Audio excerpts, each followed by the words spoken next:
One night, 2 women, 25 men, and an empire that collapsed under its own desire.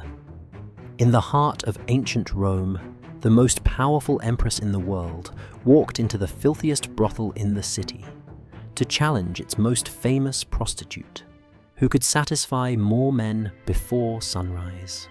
This is not a parable. It was an event recorded in Roman history, a night where power and pleasure traded places and honor was measured in flesh. If you value historical truth, subscribe, because when the ledger closes, the bones still speak. The year was 48 CE. Rome was at its zenith, marble temples gleaming under the Mediterranean sun, senators debating virtue while slaves carried their shadows through the streets.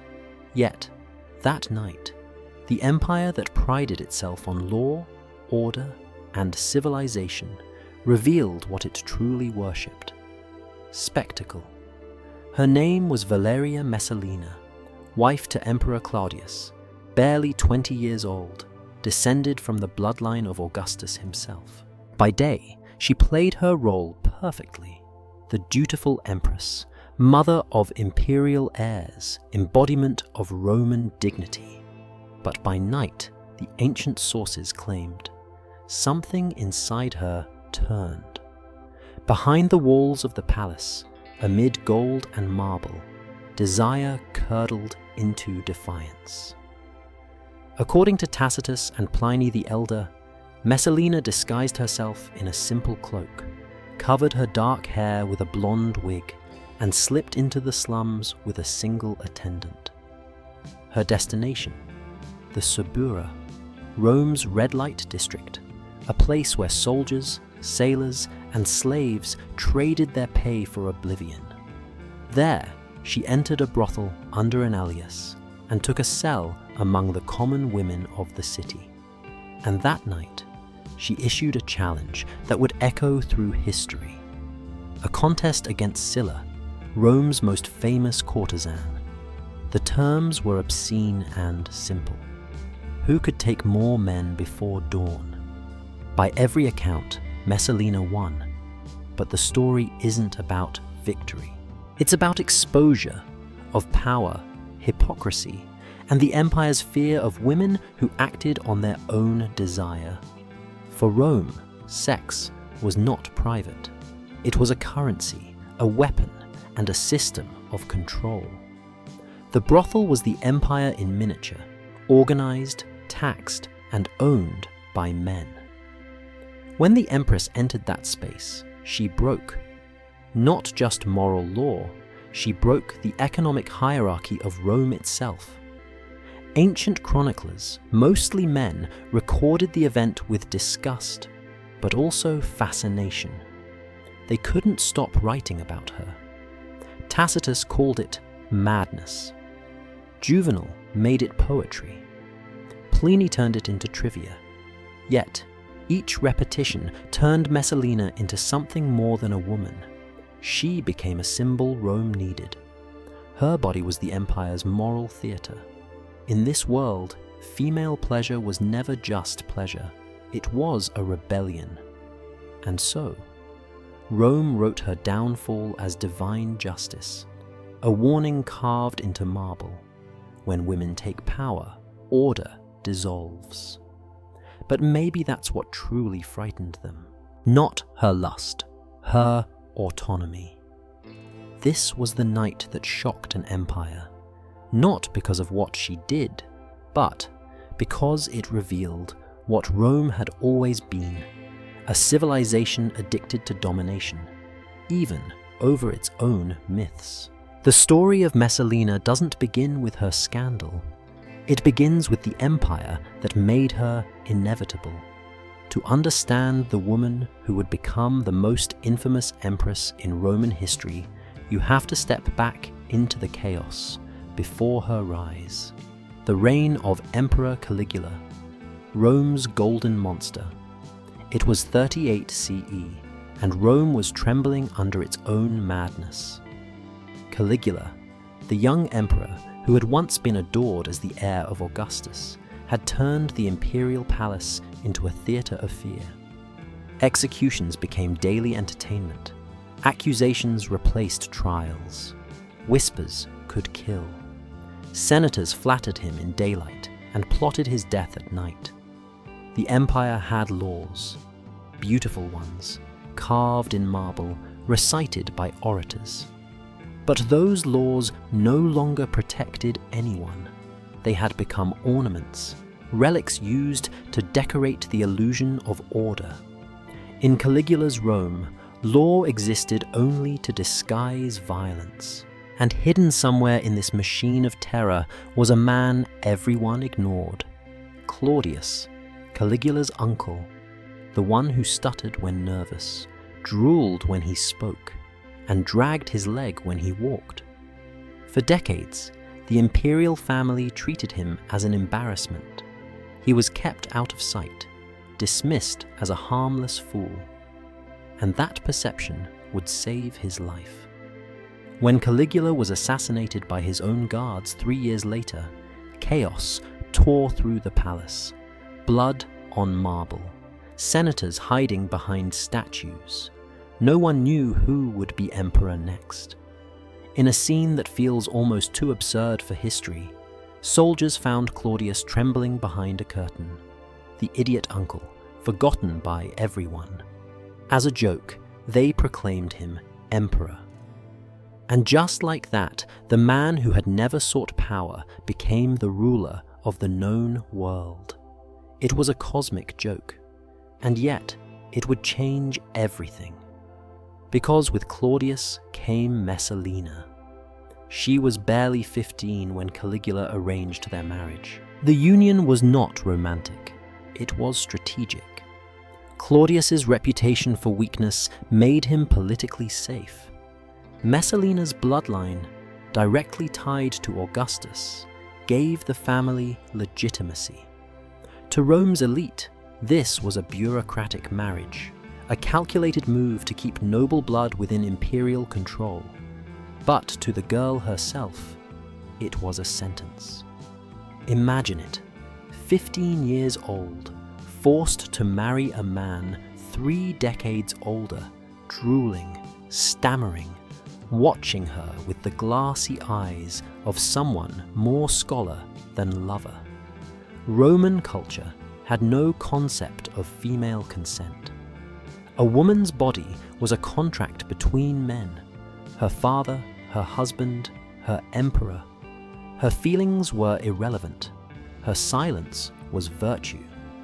So, Messalina entered marriage the way most Roman women entered adulthood, as property. And yet, within a few short years, that property would become one of the most dangerous political players in the empire.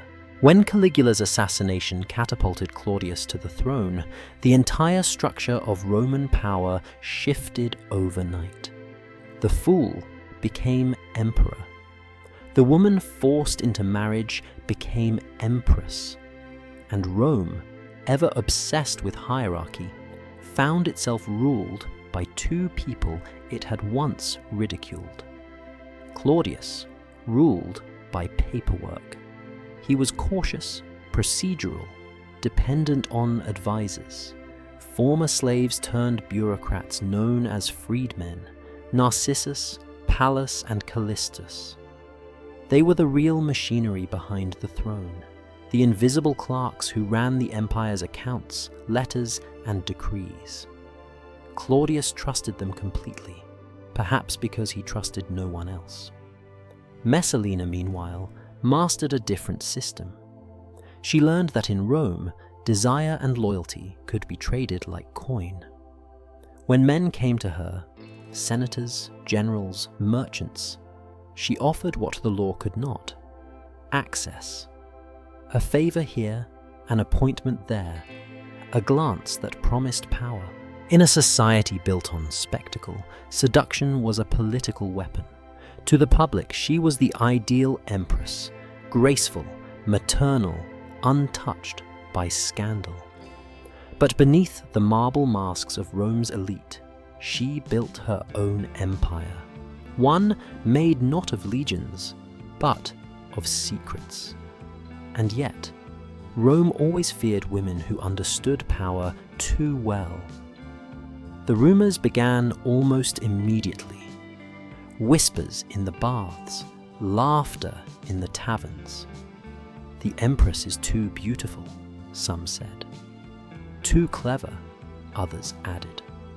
Then the tone shifted. Too bold. In a city where even statues were censored for modesty, ambition in a woman was already a crime.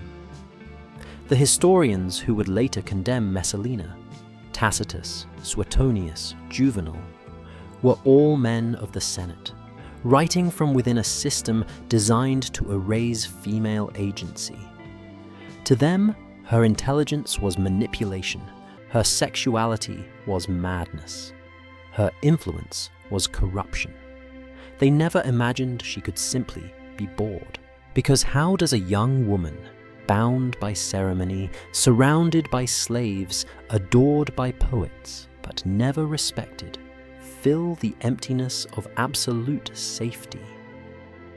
In the imperial palace, safety was not freedom. It was gilded isolation. Claudius's world was one of rules and decrees, of history written in stone. Messalina's was one of whispers and performance, of pleasure used as protest. Each night, as Rome slept under its own delusion of order, Messalina stared at the city's lights. And somewhere in the distance, laughter rose from the Subura, where women sold what she had been forced to give away for free. Perhaps that was the moment the rebellion began, not against her husband, but against the role history had written for her. To understand Messalina's forbidden challenge, you have to see it as part of this pattern, the moment when private defiance became public legend. It wasn't simply lust that drove her into the brothel. It was the same force that had driven generations of emperors to murder and poets to treason. The search for control in a world where control was an illusion. Rome could not tolerate a woman who played by its own rules. So, it would rewrite her story, turning rebellion into sin and sin into entertainment. Before Messalina ever set foot in that brothel, the empire was already cracking beneath her feet. Caligula's ghost still haunted its marble halls, whispering the truth no Roman wanted to hear. That beneath the temples and triumphs, Rome was not governed by virtue, but by appetite. And soon, that appetite would devour its own empress. Before the scandal, before the whispers of brothels and forbidden contests, there was a wedding. A quiet, calculated transaction dressed up as divine ceremony. Messalina was 15. Her groom, Claudius, was almost 50. The union had nothing to do with love. It was politics. An arrangement to fuse two branches of Rome's aristocracy to secure lineage and to stabilize an increasingly paranoid regime. In the empire of law, consent was irrelevant when it came from a woman. Marriage was not a bond between equals.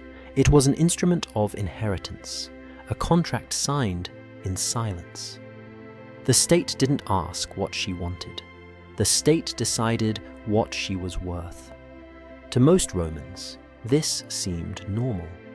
Marriage was a civic duty, not a choice. Women were the currency of alliances, the dowry that could buy influence or peace. But Messalina's case was special. Her bloodline descended from Octavia, the sister of Augustus himself. She was, by birth, a living credential, a reminder that even emperors ruled through family ties. So, at 15, she was given to Claudius, the stammering scholar no one expected to rule. On the night of her wedding, the marble halls echoed with music and ritual. Priests invoked the gods, guests toasted the future, and the city rejoiced, because every Roman marriage was a public promise of stability. But inside the bridal chamber, the empire's stability came at the expense of one young woman's agency. We will never know what she felt. Roman historians didn't care. Ancient texts describe the day, not the girl. They recorded the lineage, not the fear.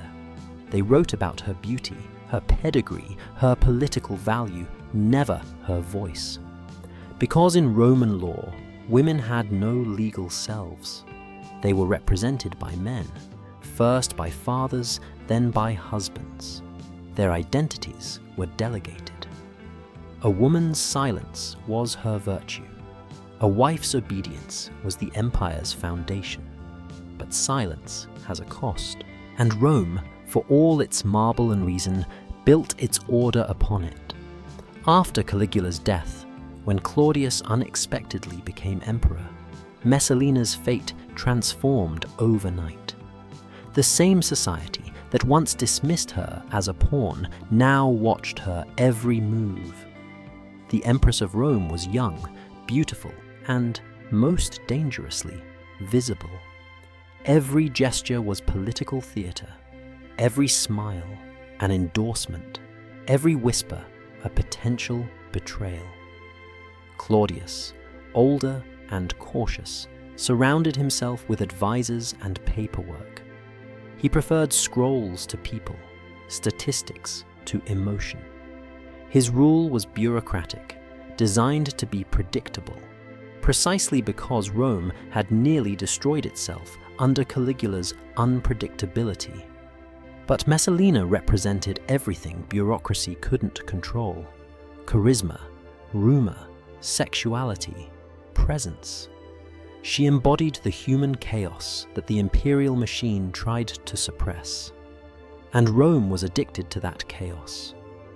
At first, she played her role perfectly. She bore 2 children, Britannicus and Octavia, securing the dynasty. She appeared at festivals, stood beside her husband during ceremonies, received foreign envoys with the serenity of a statue.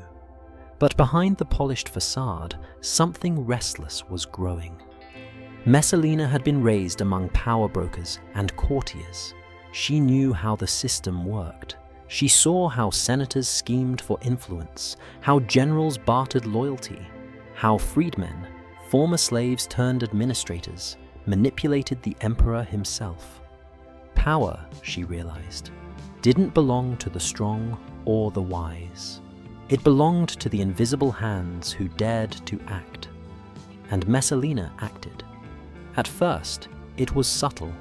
Recommendations for appointments, small favors for allies, the quiet reshuffling of loyalties inside the palace. But her ambition, once noticed, was labeled corruption. A man could control his destiny. A woman who tried was controlling others. Rome's moralists began whispering. Tacitus would later write that she was insatiable by nature. Juvenal claimed she, tired only when the last lamp died. They weren't describing her as a person. They were inventing a warning. The Empress became a mirror for male fear. In her, the Senate saw what they most despised: an intelligent woman who could turn influence into authority, intimacy into leverage. So they rewrote her life as a morality play. Her sexuality became proof of chaos. Her independence became treason. And Messalina, trapped inside that narrative, did what all prisoners of perception eventually do. She embraced it. If the empire saw her as dangerous, she would become dangerous. If they said she was shameless, she would live without shame. It was not lust that drove her, it was defiance. The brothel, the scandal, the challenge that would later shock the empire, those were not acts of madness, but of clarity. A twisted form of protest. In a world where her voice had no legal standing, her body became her only weapon. And Rome would remember that weapon for 2,000 years. Because in that marriage, celebrated by priests, witnessed by senators, and sanctified by gods, Messalina learned the empire's most intimate truth: that power could disguise itself as love, and domination could wear the mask of law. For centuries, historians would call her immoral. But perhaps the real immorality belonged to the world that built her cage and then condemned her for trying to break it. In Rome, obedience was worship. Disobedience, especially from a woman, was unforgivable. And so, long before the night of her forbidden challenge, Messalina was already doomed, not by her sins, but by her silence. Every empire needs its accident. Rome's was Claudius. When Caligula's body hit the marble floor, the city didn't cheer.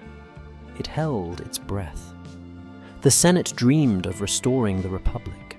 The guards dreamed of revenge. The mob just wanted bread. In that chaos, soldiers rummaging through the palace curtains found a man shaking behind one of them. The forgotten uncle, the family embarrassment, the scholar with a limp. They dragged him out, raised him on a shield, and shouted a word that would change history: Emperor. It was meant as a joke. It became law. Claudius, the stuttering historian who had spent his life writing about other men's power, suddenly possessed all of it. And with him came Messalina, barely 18, newly crowned empress of the most dangerous city on earth. At first, the pairing looked absurd. He was bookish, methodical, easily flattered. She was young, magnetic, fluent in the unspoken language of Roman ambition. Yet, the accident worked. Claudius's caution soothed the Senate's fear. Messalina's lineage calmed the aristocracy. Together, they gave Rome the illusion of stability after years of blood and lunacy. But illusions in Rome never last. Claudius ruled through paper. His world was wax tablets, decrees, and statistics. An empire run like an archive. Because he feared plots, he trusted systems, law codes, record keepers, and a small circle of freedmen: Narcissus, Pallas, Callistus, former slaves who had risen to run the bureaucracy. They owed him everything, and therefore, he believed, would betray nothing. Messalina ruled through presence. She understood that in a city where every gesture was a message, charm was legislation. While Claudius wrote, she listened. While he drafted laws, she drafted loyalties. Courtiers learned that access to the empress was often faster than access to the emperor, and far more pleasant. Requests came to her first. Gratitude returned to her later in coin, contracts, and silence. It was not conspiracy, it was competence. But competence from a woman looked like threat. The same men who benefited from her influence whispered about it afterward. Rome's moralists couldn't admit they feared her intelligence, so they accused her of lust. For centuries, the empire had survived on a single paradox. It worshipped control, but thrived on spectacle. Caligula had turned cruelty into entertainment. Claudius turned paperwork into safety. Messalina, without ever meaning to, would turn pleasure into politics. The city itself was complicit. Its streets were built for voyeurism, forums where gossip traveled faster than news, temples where statues of virtue stared down on acts of vice. The more Rome preached chastity, the more it paid to watch it violated. So when rumors began, soft at first like perfume, they spread fast. The empress was too visible, too friendly, too beautiful, too alive. And Rome, sick with its own restraint, needed someone to sin publicly so everyone else could feel pure. The Senate talked of morality. The people talked of Messalina. Claudius himself seemed blind to the danger. Perhaps he loved her. Perhaps he feared confrontation.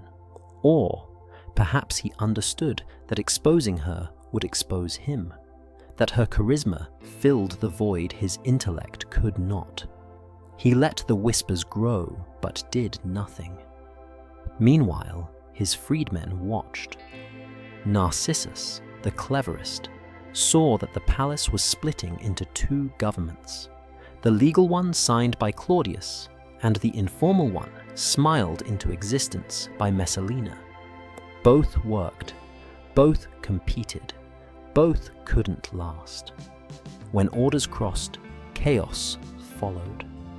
A senator promised an appointment by Messalina arrived with a decree signed by Narcissus nullifying it. Merchants bribed both sides for the same contract. Rome, the capital of logic, became a marketplace of favors. And through it all, the Empress's legend grew. She wasn't just Claudius's wife anymore. She was the rumor that the empire believed in. In public, Messalina performed piety flawlessly. She attended sacrifices, wore modest veils, carried her son before the crowds. Coins bore her image beside Claudius's, two calm profiles of dynastic order. But Rome read faces like scripture. Serenity looked like deceit. Every perfect gesture became another reason to suspect imperfection beneath. Her influence over appointments angered nobles who saw themselves sidelined by a woman's smile. Each insulted ego became a storyteller. Soon, anecdotes circulated. The Empress laughing too loudly, speaking too freely, dining with men unchaperoned. None of it needed proof. In Rome, repetition created truth. The irony was brutal. Messalina had become what Claudius's empire required, a scapegoat for its own hypocrisy. The moral rot that had begun under Caligula still lingered, but it now had a body to inhabit.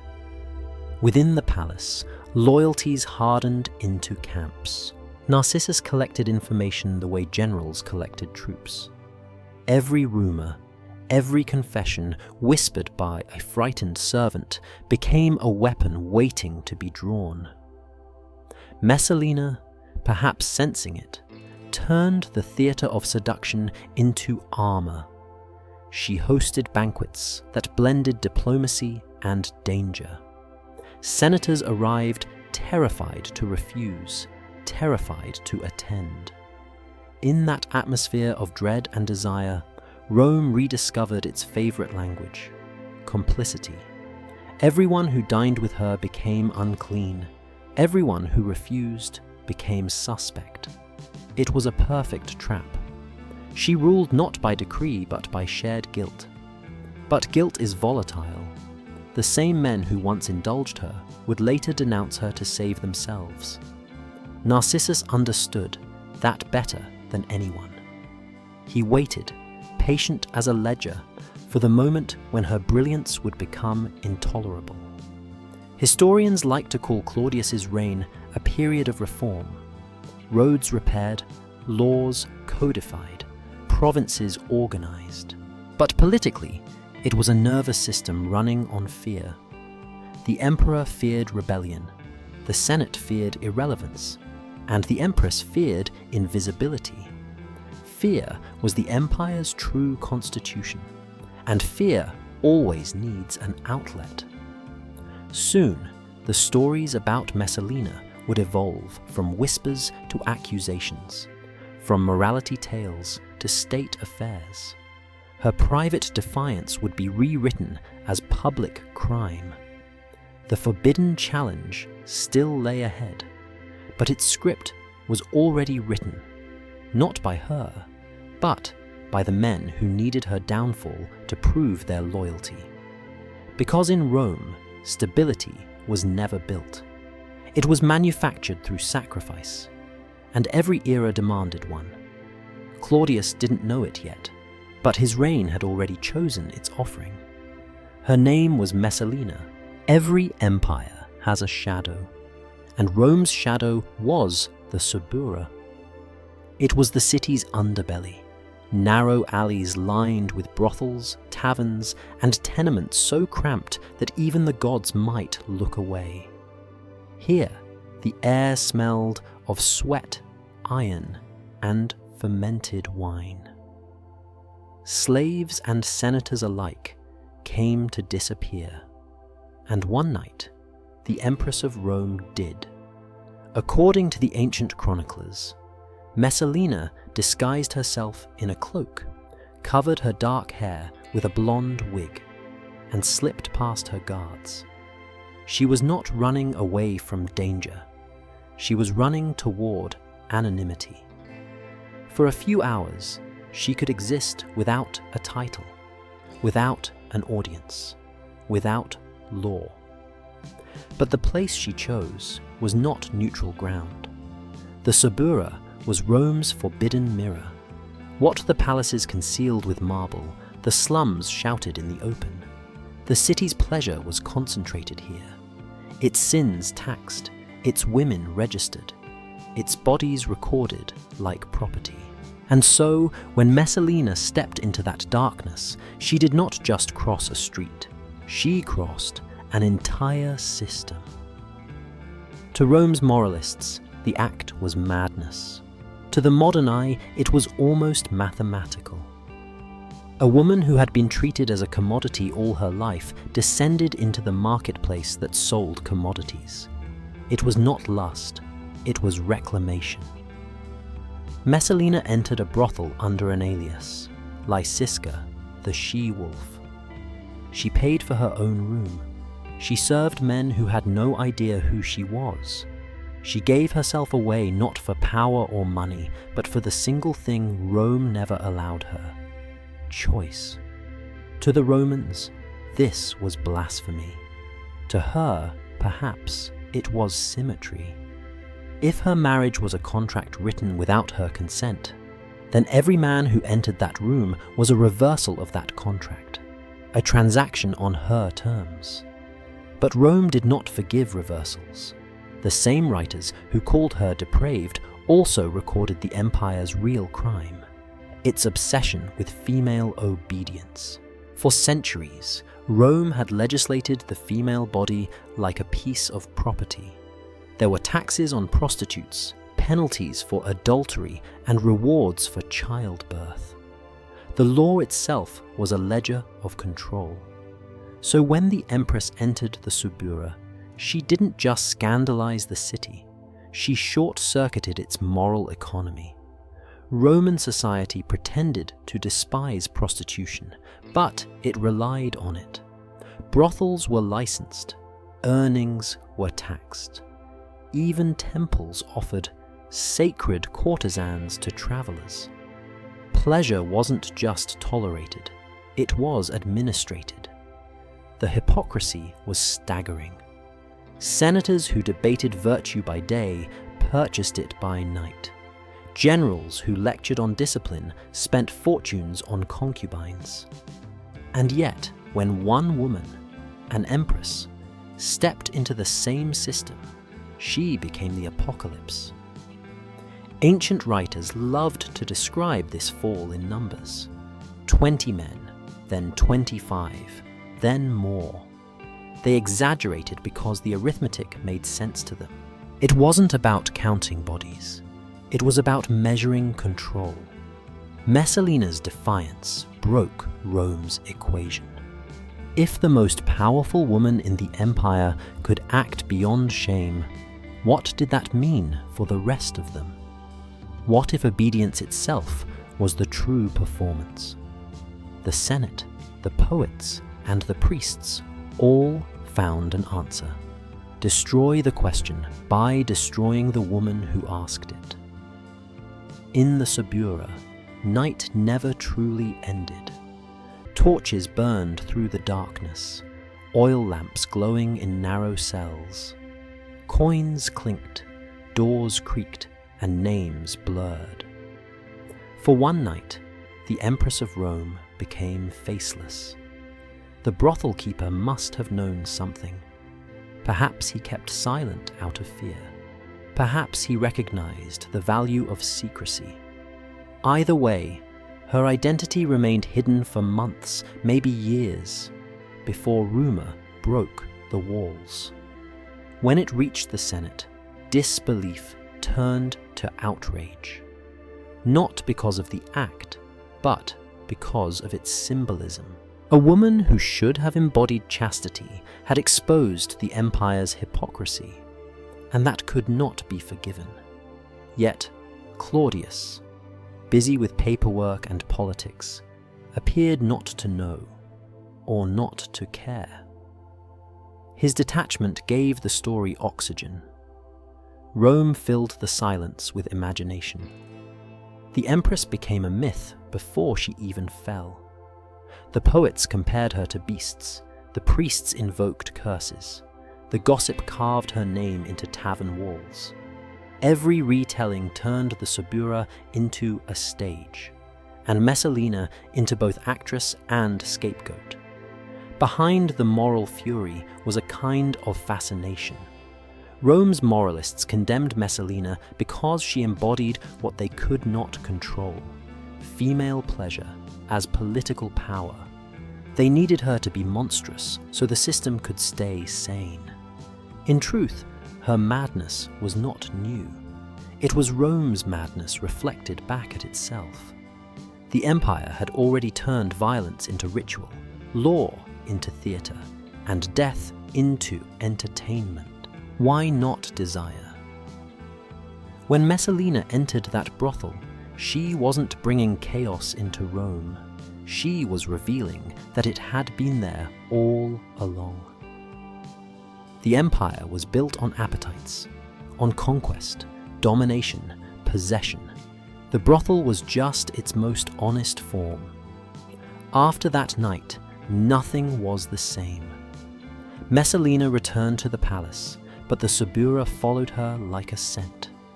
Servants whispered, advisors recorded. Every gesture she made was now proof of guilt. The Empress, who had once mastered appearances, became trapped in them. Still, she continued her double life. Some said she couldn't stop. Others said she chose not to. Maybe the distinction didn't matter. What mattered was that Rome wanted her downfall, and it had finally found the story that would justify it. The night of the Forbidden Challenge was no longer just a rumor. It became prophecy. 2,000 years later, historians still argue whether the story was true. Some call it exaggeration, others slander. But truth is almost irrelevant. The legend survived because it served a purpose. Rome needed a woman's body to bear the burden of its sins, and so it chose hers. Messalina's descent into the Subura wasn't just a scandal, it was a revelation of what happens when an empire obsessed with purity finally confronts the corruption that built it.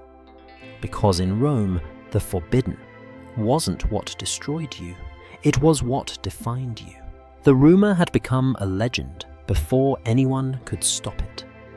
By the time the scribes wrote it down, the forbidden challenge between Empress Messalina and the courtesan Sylla had already hardened into history. It was obscene, grotesque, and, most importantly, useful. According to the sources, it happened in a single night. 2 women, one a queen in disguise, the other the city's most famous prostitute, locked in a contest of endurance. The goal was simple, barbaric. Who could satisfy more men before dawn? The numbers varied. Some said 25, others 30, Some whispered 50. But numbers were never the point. They were symbols, calculations of sin, proof that Rome's morality still had accountants. For the men who wrote it, the story served a function. Rome's empire had always needed its monsters, and Messalina fit perfectly. Beautiful, young, noble, and ruinous. Her body was the empire's moral economy, and the story of that night was its balance sheet. Historians like Pliny the Elder and Tacitus treated the event as fact, recorded without emotion. Their tone was clinical, almost bureaucratic. They listed the details the way a magistrate lists crimes. Yet, between their words lies a fascination they never admitted. Because the truth was not the scandal itself, it was Rome's obsession with documenting it. Every empire measures what it fears. Rome had already turned war into census, conquest into tax, death into entertainment. Now it turned desire into data. The ledger of lust was not about counting men, it was about counting control.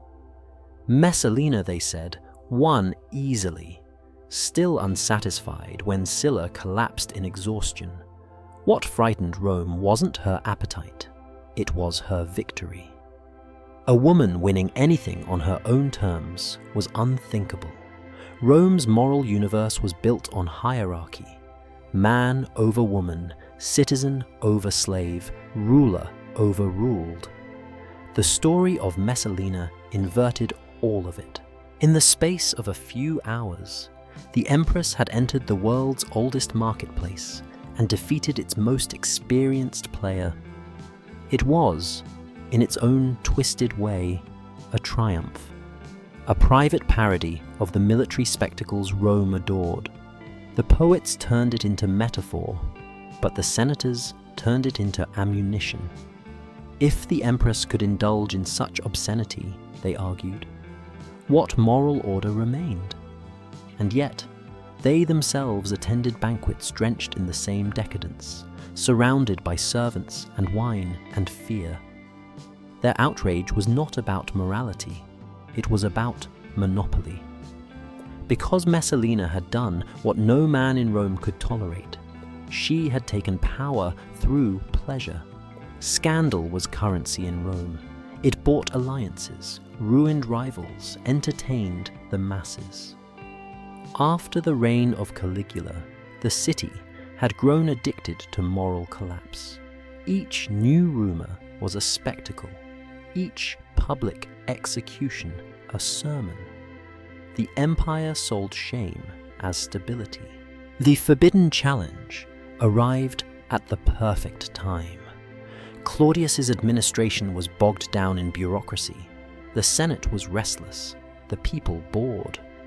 Rome needed a distraction. And Messalina's story was ready-made theatre. The moralists could condemn her, the writers could profit from her, the politicians could hide behind her disgrace. A single night of supposed excess cleansed everyone else's sins. No one knows whether that night truly happened. But that didn't matter. Rome didn't need proof, it needed narrative. Pliny, in his natural history, included it casually, as if it were a natural phenomenon, a curiosity of the female body. Juvenal, writing satire a generation later, turned it into poetry, describing the Empress leaving the brothel with unsated desire and eyes still burning. Each retelling stripped away her humanity and replaced it with function. She was no longer Messalina, woman and Empress. She was Messalina, warning and symbol. Her legend served to reinforce the hierarchy. Male virtue defined civilization. Female pleasure defined chaos. It's no accident that Roman education repeated her story for centuries. She became a moral checkpoint for girls, a cautionary tale for wives, and an erotic fantasy for men.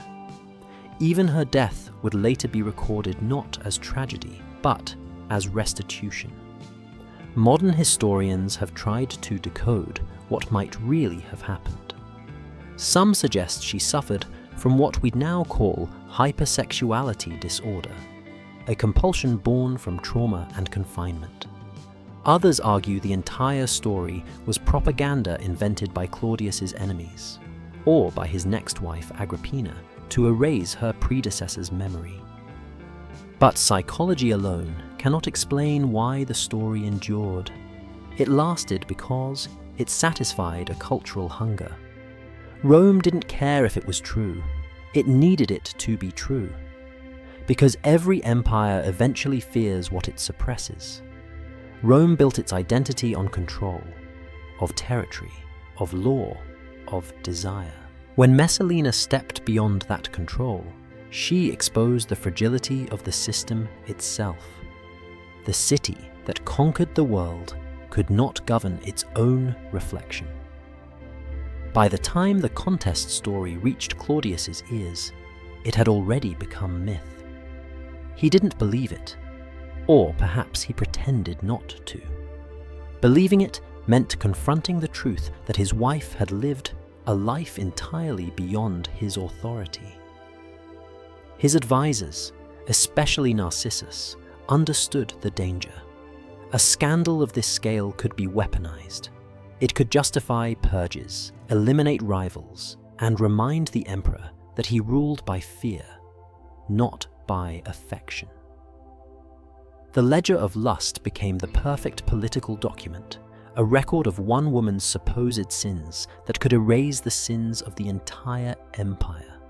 It was efficient, elegant, and devastating. Because once a woman's story is rewritten as crime, the empire that condemns her no longer has to face its own. Messalina may have walked into that brothel seeking anonymity. Instead, she found immortality, the kind Rome gives only to those it destroys. She would never escape the ledger. Her name was now the empire's receipt. Rome believed it had seen every form of power: the sword, the coin, the law, the decree. But none of these prepared it for the empress, who ruled through something invisible: shame. When Messalina returned to the palace after her secret nights in the Subura, she did not arrive as a fugitive. She returned as a strategist. The scandal existed in whispers, not decrees. And she understood something that no man in Rome could admit. In an empire built on performance, guilt was leverage. By day, Messalina stood beside Claudius at state functions, her face serene, her veil immaculate. She played her part perfectly: the modest wife, the nurturing mother, the goddess of fertility carved into marble. Every bow, every smile, every calculated silence reminded Rome that its empress embodied virtue. By night, she turned the empire's private vices into tools. She hosted banquets, lavish, intoxicating, and terrifying. Invitations were not optional. Refusing could be interpreted as treason. Senators arrived trembling, wives adorned in pearls and fear. At these gatherings, the boundaries of propriety dissolved. Wine flowed like water. Music rose, laughter turned nervous, and the empress, radiant and untouchable, encouraged her guests to indulge. One by one, they obeyed. What began as celebration ended as entrapment. In the morning, the empire's most powerful men woke to realize that what had happened the night before was not pleasure, it was evidence. Messalina's brilliance lay not in seduction, but in structure. She didn't need to blackmail anyone directly. She built a world where guilt maintained order for her. Every senator who had participated, every noble who had crossed the line, every wife who had been seen, Each now carried a private terror that could be weaponized. To expose her meant exposing themselves. Rome's elite, paralyzed by fear of humiliation, became her silent conspirators. In a society obsessed with reputation, shame was more lethal than any sword. The Empress turned moral collapse into a web of loyalty. It wasn't a rebellion. It was administration by corruption. And the Senate, which had spent centuries legislating virtue, found itself governed by its own appetite. To the outside world, the system seemed stable. Claudius signed decrees, provinces sent tribute, roads were built. But inside the palace, everything that kept Rome functioning was rotting from the inside. Claudius, either blind or willfully ignorant, continued to praise his wife in public. He called her Augusta, honored her in inscriptions, and thanked the gods for her devotion. Perhaps he knew and preferred not to know. In an empire addicted to illusion, ignorance was the final luxury of power. Meanwhile, the freedmen, Narcissus and Pallas, watched with the cold patience of accountants. They understood that every empire runs on two ledgers, the one of taxes and laws, and the one of secrets. Messalina was writing the second one, line by line, and one day they would use it against her. To call what Messalina built depravity is to miss the point. It was a philosophy, an unspoken acknowledgement that Rome's entire structure was sustained by hypocrisy. Senators who legislated morality by day violated it by night. Generals who fought for honor collected slaves as spoils. Priests who preached chastity whispered prayers beside prostitutes' beds. Messalina simply removed the mask. She didn't invent the corruption, she mirrored it. And Rome hated mirrors. When the chroniclers wrote later that her palace parties crossed every boundary of decency, they were not describing one woman's vice. They were documenting a civilization's addiction to pretending that vice was the exception, not the rule. But no system built on humiliation lasts forever. Messalina's control was absolute, only as long as silence held. Each favor owed her. Each secret bound them. But secrets are volatile. They degrade, they leak, they rot. The same men who had once feared her began to plot her downfall. They met in corridors, whispered through servants, passed coded notes. Narcissus, the emperor's loyal freedman, began collecting evidence, not against her morality, but against her influence. Because the true danger wasn't her desire, it was her competence. If Messalina could make senators obey through shame, what need was there for imperial decree? Her power was intangible, but total. She ruled without crown or army, commanding through the memory of guilt. And that terrified everyone. Rome's historians would later frame this as a morality tale, a warning about female excess, the natural consequence of lust ungoverned. But beneath their rhetoric lies another story, the story of a society that could not process female power except as sin. To them, a woman could be virtuous or seductive, but never strategic. Messalina shattered that boundary. Her intelligence was inseparable from her sensuality. Her political instincts operated through intimacy, not decree. In doing so, she entered a domain that Roman men believed was theirs alone, the domain of control. And so the backlash became inevitable. The same network that had once protected her began to tighten around her neck.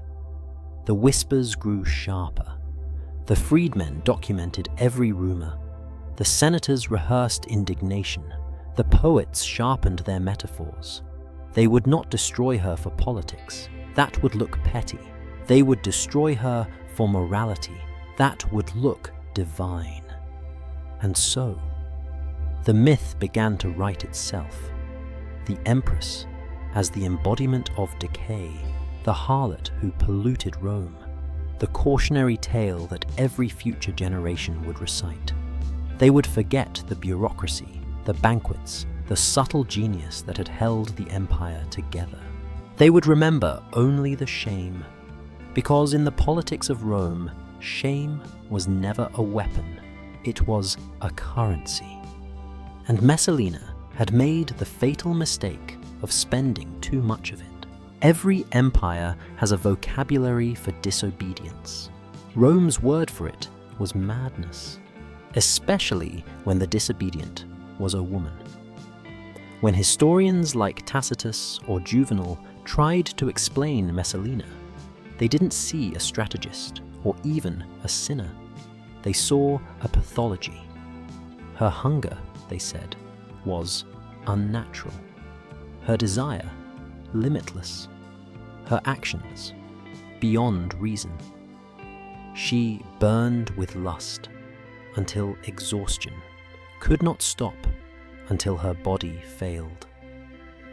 Their words echo across centuries, dripping with disgust disguised as science. But what they called madness may have been something far more human, the consequence of captivity. Messalina had grown up in a cage lined with marble. Her entire life, her marriage, her motherhood, her movement was controlled, regulated, ritualized. The empire celebrated her image, not her existence. She was adored, but not known, desired, but not seen. And when a human being is denied control long enough, the act of breaking the rule becomes addictive, not for pleasure, but for proof of autonomy. In that sense, every scandal was an act of resistance. Her body, speaking the only language the empire allowed her to use. Rome interpreted that language as sin, but under the scrutiny of psychology, it looks like compulsion, an attempt to reclaim agency through behavior that risked everything. Modern historians have speculated that Messalina may have suffered from what psychiatry now calls hypersexuality disorder, a compulsion where the act itself, not the satisfaction, becomes the goal. But to reduce her to a diagnosis risks repeating Rome's error, because a diagnosis assumes treatment, and Rome's only treatment was punishment. The physicians of her time believed women's sexuality was a sickness of the womb, a superstition that said the uterus wandered through the body, choking the lungs, clouding the brain, and demanding intercourse to return it to place. A woman overcome by desire was therefore not powerful, but diseased. The empire could not imagine female autonomy. It could only imagine female malfunction. So when Messalina acted on desire, Rome saw not rebellion, but infection. And when the system finally destroyed her, it called it medicine. But what if the madness they saw was not hers, but theirs? Rome was obsessed with control, of provinces, of bodies, of thought. Its moral code demanded restraint, yet its economy depended on indulgence. The same senators who condemned pleasure funded gladiatorial slaughter for entertainment.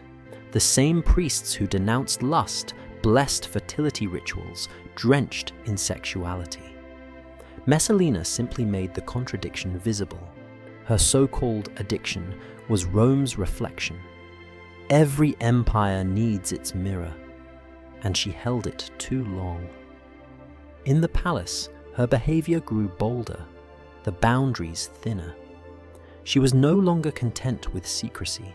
Her private defiance began to spill into the rituals of power, banquets, ceremonies, even meetings of state. Some said she laughed during prayers, others that she mocked senators who flattered her husband. Each act, small on its own, formed a pattern that terrified the powerful, a woman who no longer feared consequence. Claudius's advisors, the freedmen who managed the empire's machinery, began to whisper that the empress was losing control. But in truth, what she was losing was fear. She had already discovered the limits of safety and found them unbearable. Compulsion isn't about pleasure, it's about repetition. The ritual of crossing the line becomes its own seduction. Every risk survived reinforces the illusion of invincibility. Messalina, surviving each whisper, each scandal, began to believe she was untouchable. It was not arrogance, it was mathematics. For years she had broken the rules and lived. The empire's silence had become proof of her immunity. But silence is not forgiveness, it is collection. Every empire keeps its receipts, and the freedmen, Narcissus, Pallas, Callistus, were writing hers. When male emperors indulged in cruelty or lust, Rome called it temperament. Caligula's insanity was tragic. Nero's excess was art. Tiberius's perversion was eccentricity. But when Messalina pursued pleasure, it was apocalypse. Her body became the empire's moral border. Every man's sin could be measured against it. Yes, he's corrupt, but not like her. That is how power sustains itself, not by avoiding vice, but by assigning it to someone else. Messalina was not the disease. She was the diagnosis that kept the empire feeling pure. As months turned to years, her defiance took on a rhythm. Disguise, dissent, indulgence, return. The palace guards saw and said nothing. Servants looked away. Fear kept everyone complicit. The brothel visits, once rare, became frequent. Sometimes she charged money, sometimes not. Sometimes she chose men herself. Sometimes she simply waited. The pattern was erratic, desperate, ritualistic. And then, according to the chroniclers, came the night of the contest, the ultimate act of transgression, the final confirmation of Rome's story about her. But that night, whether true or fabricated, was not the origin of her fall. It was its culmination. To study Messalina's behavior without studying Rome's neurosis is to miss the real lesson. The empire itself was compulsive, endlessly expanding, devouring, consuming. It conquered because it could not stop. Its glory was addiction disguised as destiny. Messalina was Rome in miniature. Both built worlds to control others. Both collapsed when control failed. Both confused dominance with desire. When she crossed the line, she didn't betray Rome. She imitated it too perfectly. By now, the whispers had grown into reports. Narcissus collected testimonies, witnesses, letters. Claudius still refused to act, but his household had already begun to shift allegiance. The palace that once echoed with laughter now felt like a courtroom awaiting its verdict. Rome had identified its illness, and it was ready to purge. Soon, the freedmen would strike. The bureaucrats of morality, men who turned virtue into paperwork. Messalina's compulsion would finally meet theirs. And when those two addictions collided, hers for freedom, theirs for order, the result would not be justice. It would be purification through destruction. The palace was no longer a home. It had become a hunting ground. Behind every curtain and carved column, someone was listening.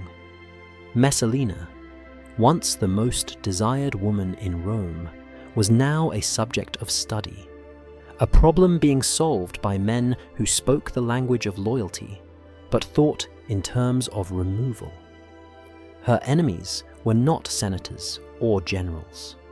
They were the men closest to the emperor, men who had risen from slavery into bureaucracy: Narcissus, Pallas, and Callistus. To Claudius, they were indispensable. To each other, they were rivals. To Messalina, they were executioners in waiting. Claudius trusted them because he had no one else. He was a scholar, not a ruler. His mind was filled with dates, decrees, and the ancient grammar of power. He governed as a historian, always cataloguing, never feeling. Narcissus and his peers provided what he lacked: speed, secrecy, and cruelty. They were the empire's new nobility, men who understood that in a bureaucratic world, information was deadlier than any sword. They managed the emperor's correspondence, guarded his secrets, filtered his reality. Whoever controlled his paper controlled his perception.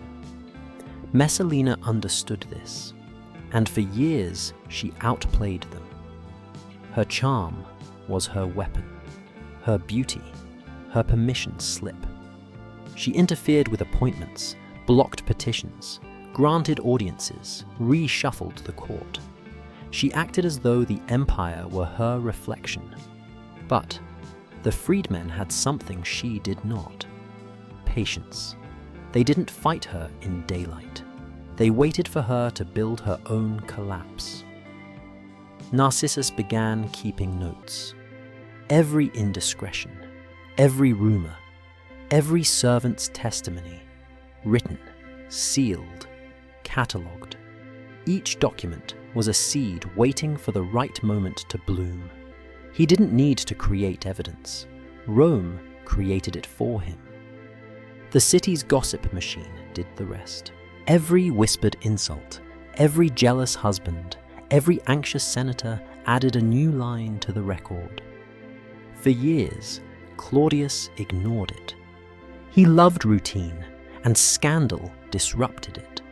He preferred a lie that kept peace to a truth that required action. But bureaucracy has no mercy. Its purpose is not justice, but completion. And Narcissus intended to complete his file. The first phase was isolation. The freedmen began subtly cutting Messalina off from her allies. A senator denied a favor here. A merchant refused payment there. Letters went missing. Meetings were rescheduled. Messalina's network, once fluid and loyal, began to fracture. Next came reputation. Through controlled leaks, Narcissus allowed specific rumors to surface, enough to stir fear, not outrage. One week, the Empress was said to favor a particular general. The next, a noble's wife whispered that Messalina had mocked the Emperor's stammer in public. Each rumor made Claudius flinch, but only slightly. Narcissus didn't want an explosion. He wanted erosion. He wanted the emperor's trust in his wife to dissolve naturally, like limestone under rain. To outsiders, Claudius seemed unaware. But perhaps blindness was his strategy. He had survived Caligula's reign by pretending to be harmless, invisible, ignorant. It was the same strategy now, only inverted. He played the fool to his own wife, waiting for history to choose which story would make him innocent. But ignorance cannot protect forever. Even in the emperor's carefully curated world, echoes of scandal reached him. The freedmen began to test his tolerance, feeding him fragments, details from the subura, names from the brothel, numbers from the challenge. At first he dismissed them, but something had changed in Rome's air. The Senate, once terrified of Messalina, now smelt opportunity. Her influence had become too heavy to bear, too expensive to ignore. The city was preparing its purge. Rome needed renewal. After decades of decadence, from Tiberius's islands to Caligula's orgies, the empire longed for moral restoration. And restoration always required blood. Messalina's fall would not be presented as politics. It would be presented as purification. She would not be accused of rebellion, but of desecration.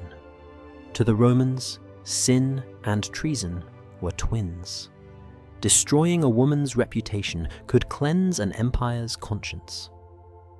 Narcissus, coldly pragmatic, saw the potential. Her scandal would not only save Claudius, it would sanctify him. A husband betrayed by a corrupt wife could become a moral symbol, the restorer of virtue. The freedman's revenge would be disguised as religion. By 47 CE, Messalina's enemies had woven a perfect trap. Her name was whispered in the forum, her gestures watched, her household infiltrated. Spies posed as servants, as musicians, as lovers. The reports flooded Narcissus's desk. He compiled them into a single narrative, the life and crimes of the Empress. The timing had to be perfect. Too soon, and Claudius might protect her. Too late, and someone else might use her. And then, fate, or impulse, delivered him the opportunity he had been waiting for. Messalina fell in love, not with power, not with rebellion, but with a man who represented both. Gaius Silius, a senator famed for his beauty and ambition.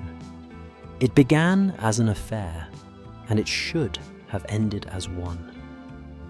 But the Empress, who had already defied every limit, crossed one final threshold. While Claudius was away inspecting grain shipments at the port of Ostia, she married Silius in a public ceremony, with guests, with music, with witnesses. In that single act, she transformed every rumor into proof, every suspicion into scripture. When word reached Claudius, he refused to believe it. It took multiple witnesses, signed contracts, and official documents before he accepted that the Empress of Rome had married another man while he still lived. For Narcissus, it was divine timing. He seized the Praetorian Guard, summoned the Senate, and declared a crisis. The empire, he said, had been corrupted at its root. The gods demanded cleansing. What had begun as gossip had become a coup. Messalina's rebellion, real or imagined, gave her enemies everything they needed: legitimacy, fear, and purpose. Rome was about to witness its favorite spectacle once again: punishment masquerading as justice. It was the most impossible scene in Roman history. An emperor's wife, an empress crowned by law and lineage, married another man while her husband still ruled the empire. The day was bright, the gardens heavy with perfume. Guests whispered, laughed nervously, and pretended not to see the madness unfolding before them. Messalina, adorned in white and gold, walked down an aisle lined with senators, priests, and nobles.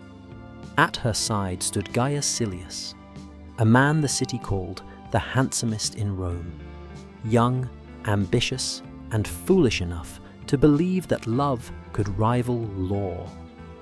They exchanged vows under the same gods that had blessed her first marriage. Priests invoked Jupiter for fidelity, Hymen for fertility. Every ritual, every word, was an act of treason performed as theatre. It was not secret. It was spectacle. To historians, the event makes no sense. Why would Messalina, who had survived scandal after scandal, take a step that could only end in her destruction? Two theories survive. One says she had lost touch with reality, that her compulsions had become delusions. After years of manipulating power through desire, she had begun to believe she was untouchable, that Rome itself would bend to her will. The other theory is colder, more political, that this was no act of madness, but a coup. Silius was a senator of noble birth, admired by the Praetorian Guard and rumoured to have the loyalty of key commanders. By marrying him, Messalina may have been declaring her intention to replace Claudius altogether, to crown Silius as emperor and secure her own position beside him.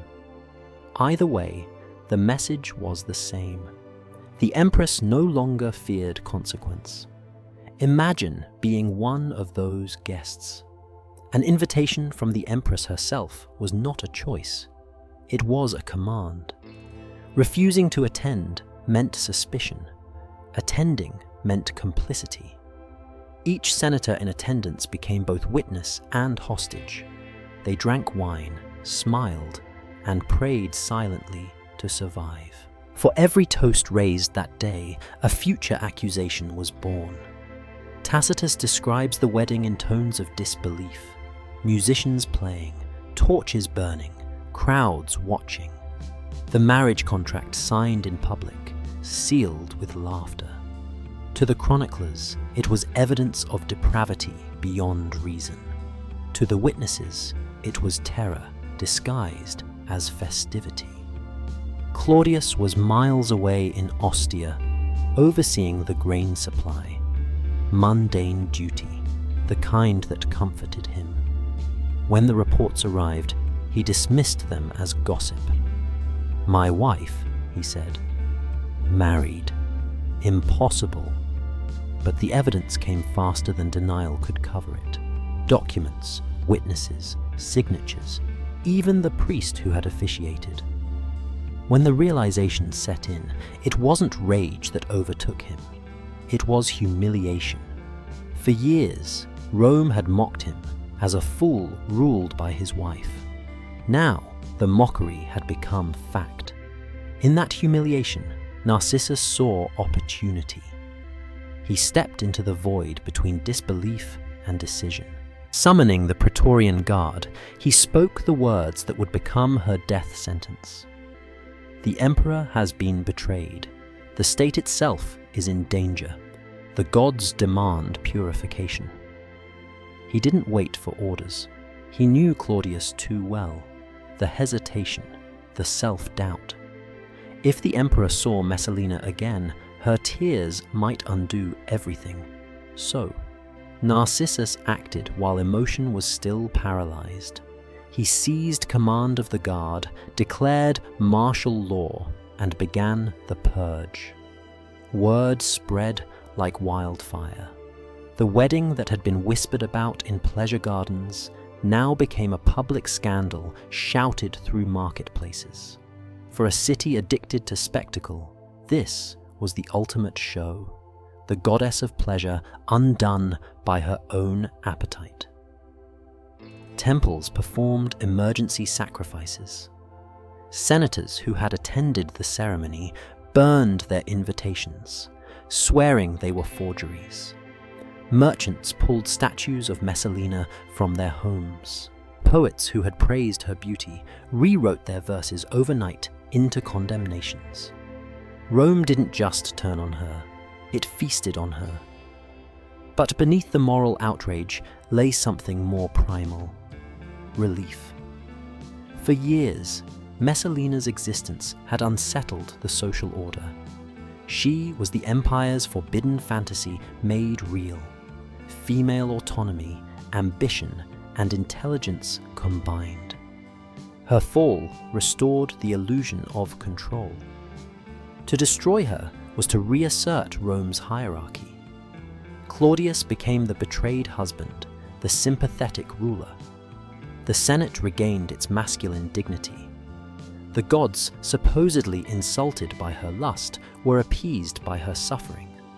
Her execution would not merely punish her, it would absolve everyone else. While Narcissus marched back to Rome with troops, the Empress continued celebrating. In her gardens she danced, laughed, toasted her guests. Perhaps she thought Claudius would forgive her, as he always had. Perhaps she truly believed she could talk her way out of the abyss. When the first soldiers appeared at the gates, the music stopped. Messalina sobered instantly. Reality, like the empire itself, had come for her. She fled the villa, gathering her 2 children, Britannicus and Octavia, hoping to intercept Claudius before he reached the city.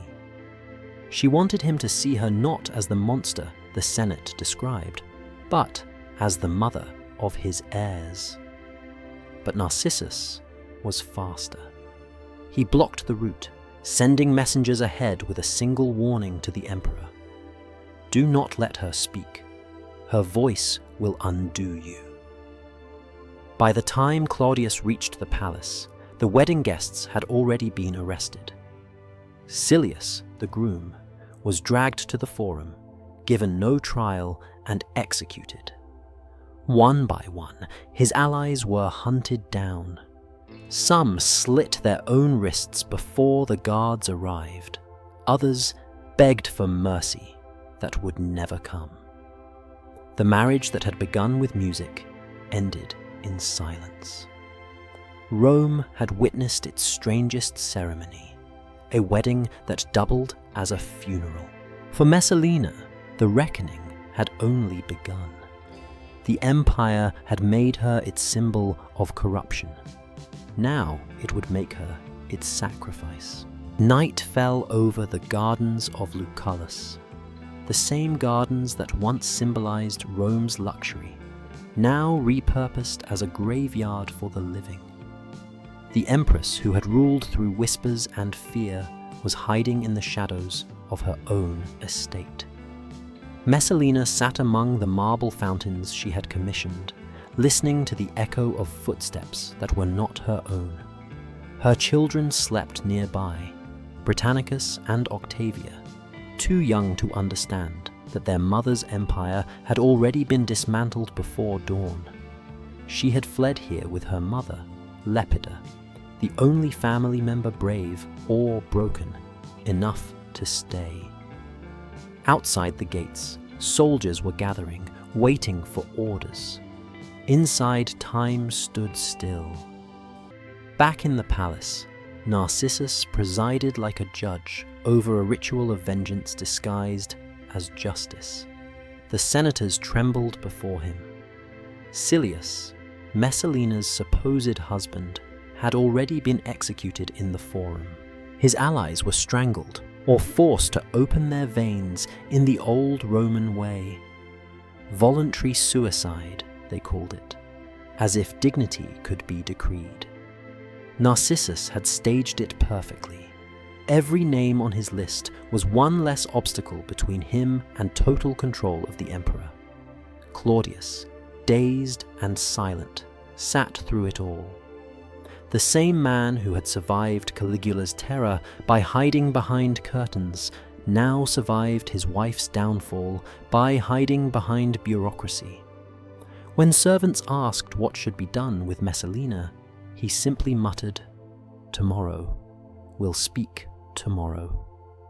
Narcissus didn't intend to wait that long. In the gardens, Messalina still believed she could reach him. She tried to write him a letter, pleading, logical, intimate. The words trembled on the parchment, her handwriting uneven. She wanted to remind Claudius of their children, of loyalty, of their shared years of empire. But how do you argue innocence when your enemies already own the narrative? Every messenger she sent was intercepted. Every plea she voiced was delayed. Rome had already made its decision. The Empress had become a contagion. Lepida, her mother, saw it clearly. She had lived long enough to know how the empire cleaned its conscience, with ritual, not truth.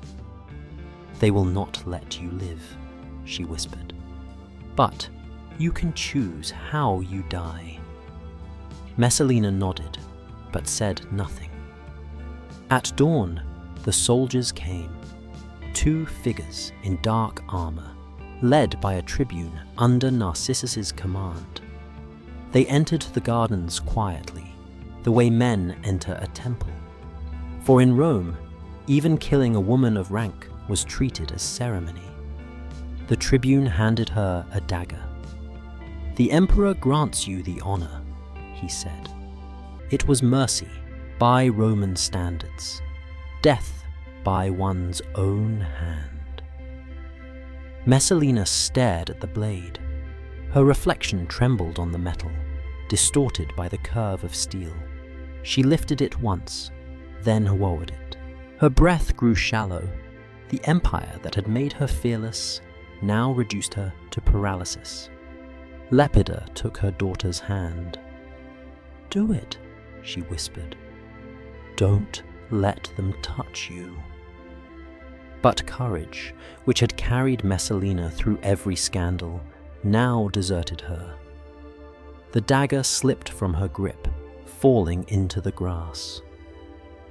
The tribune sighed, impatient. "Enough," he said. He drew his sword and struck. Just like that, the most infamous woman in Rome was gone. 22 years old, executed in the gardens she had stolen, buried without ceremony. Back in the palace, messengers brought the news. Claudius was dining. According to Suetonius, he paused only long enough to ask, "Is she dead?" When they answered yes, he nodded. "Then let us eat." He resumed his meal in silence. History remembers that moment not as cruelty, but as exhaustion, the indifference of a man who had learned to survive by feeling nothing. The empire's purification was complete. After her death, Messalina's name was erased from inscriptions. Her statues were torn down, her likeness melted, her memory condemned by decree. Damnatio memoriae, the Roman art of annihilation. But erasure has a strange power. The more they tried to destroy her, the more she survived. On lips, in rumors, in poems, whispered at night. For Rome, she became a necessary ghost. Every future empress would live under her shadow, every woman in power compared to her excess. She was no longer a person. She was a measurement of fear. Her death did not restore virtue. It restored convenience. The Senate regained its authority. Claudius remarried. Narcissus grew rich. The empire moved on, satisfied that morality had been avenged. But beneath the marble calm, the same rot remained. Rome had not purged sin, it had perfected it. Lepida stayed behind, kneeling beside her daughter's body. She arranged Messalina's hair, closed her eyes, and covered her face with the veil she had worn as a bride at 15. It was the last act of dignity that history would ever allow her. When she was done, she whispered, "They will say you were mad, but they will not understand that it was the world around you that lost its mind first." Messalina's body would decay, but her legend would not. For centuries, she would stand as Rome's moral boundary, the line between virtue and fear, obedience and power, purity and punishment. Her gardens still exist today, beneath the modern city.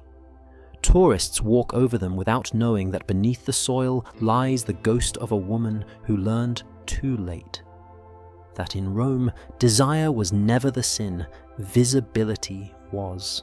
History never forgives women who hold up mirrors. And Messalina, even in death, refused to put hers down. Rome did not simply kill her, it rewrote her.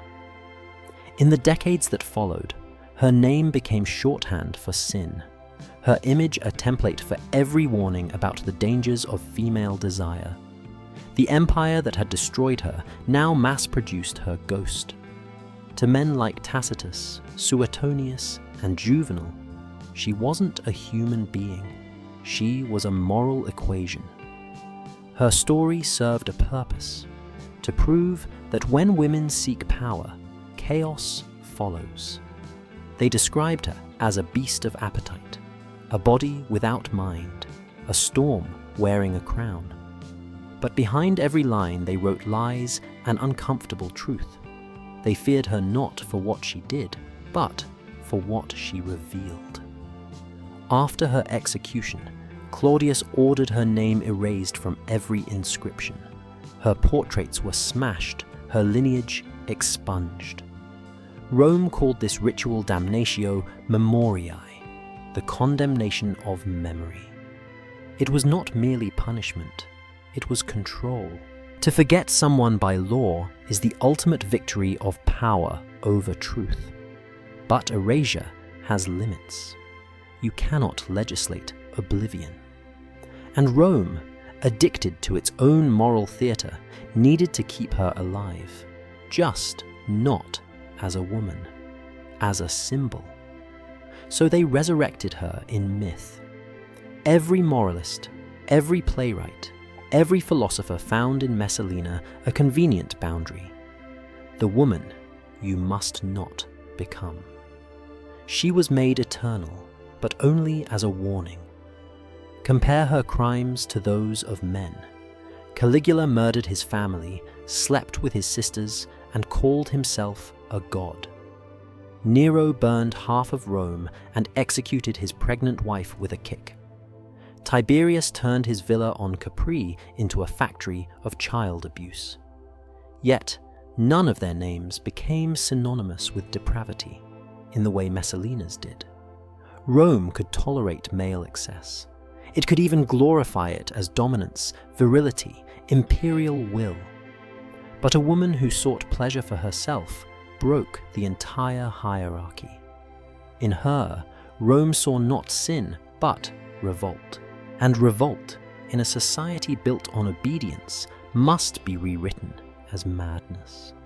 The empire built its moral code like it built its roads, straight, rigid, and always leading back to itself. Men could transgress and be forgiven. Women could only transgress once. Messalina's supposed crimes, lust, ambition, independence, were not crimes at all. They were traits Rome had reserved for emperors. By labeling them perversions, Rome turned female humanity into pathology. When later Christian writers adopted her story, they didn't question it. They expanded it. She became the prototype for biblical temptresses, the forerunner of Jezebel, Salome, and Eve. Each generation copied the script: a woman's body as the origin of disorder. Messalina had been executed once, but her story was executed again and again by every civilization that inherited Rome's fear of female autonomy. Why does society need monsters like Messalina? Because without them, it would have to confront itself. Rome's moralists wrote about her lust because they could not write about their own. Her public punishment allowed them to feel purified. Every act of condemnation was an exorcism.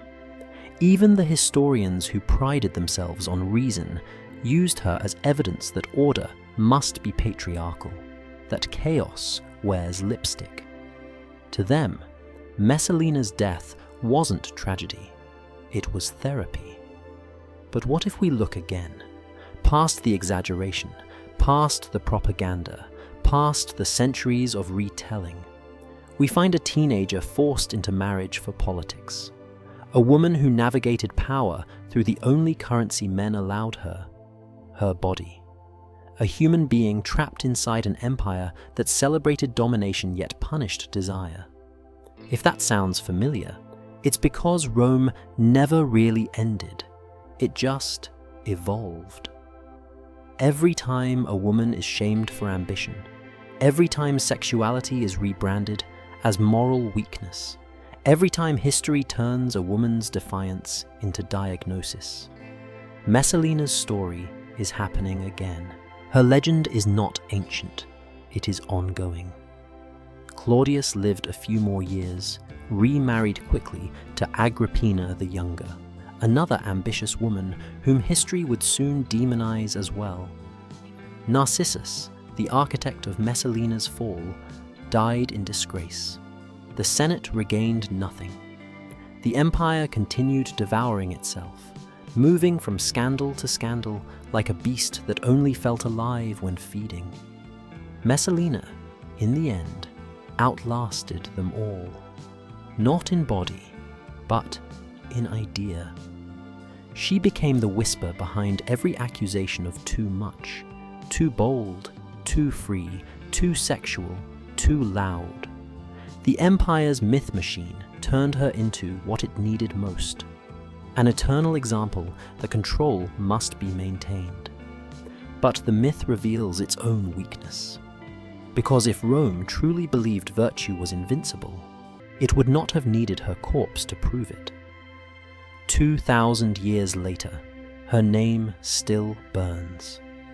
It appears in literature, psychology, film, and art, not as a warning anymore, but as a question. What if Messalina wasn't the monster? What if she was the symptom? The proof that beneath every empire's marble facade lies a terror of the body, of desire, of the uncontrollable human heart. Rome called her a sinner. History called her a scandal. But perhaps she was the empire's truest historian, the one who revealed what the official records would never admit. When the ledgers of power finally close, and all the marble crumbles, one truth will remain. It wasn't Messalina who fell to lust. It was Rome that fell to fear. Completed.